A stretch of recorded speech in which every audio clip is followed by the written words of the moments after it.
Ok, pozdrav svima i dobrodošli u novi klip Dota 2 biografija heroja, prevod na srpski jezik.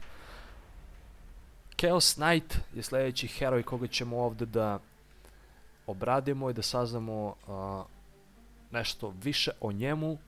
Dosta zanimljiva biografija i jedna od nekih malo tamnijih.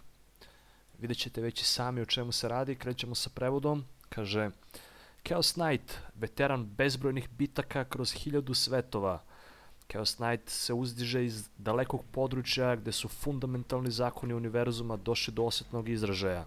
Od svih drevnih fundamentalaca on je najstariji i najneumorniji, beskrajno tragajući za bićem koje on zna samo kao svetlost. Još davno je svetlost napustila carstvo predaka uprkos prvom ugovoru. Sada Chaos Knight se prebacuje iz jednog sveta u drugi, uvek loveći svetlost gdje god je nađe. 1000 puta je ugasio izvor i uvek krene u novi svet da ponovo započne potragu. Jaša na svom bojnom konju po imenu Armagedon, jurišeći u borbu sa manijakalnom izbezumljenošću, dobijajući snagu iz rasula univerzuma. Fizička manifestacija samog haosa, ukoliko je to potrebno, poziva svoje druge verzije iz ostalih svetova i zajedno ovi konjanici jašu u bitku, nezaustavljivi kao bilo koja druga sila prirode.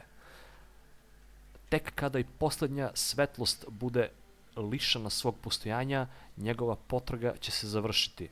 Gde jaše Chaos Knight, smrt brzo dolazi. Ne znam ja što da mislim o ovoj biografiji.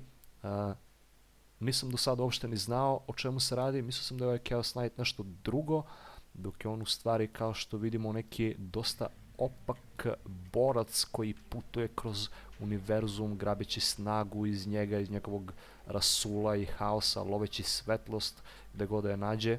Znači dosta nekako, kao što rekoh na početku, tamna, ali opet ima neku svoju originalnost na koju do sada nisam naišao u nijednoj od prethodnih biografija i ne znam šta bih još više mogao da kažem. Sa ovim ćemo završiti ovaj klip i vidimo se uskoro. Pozdrav!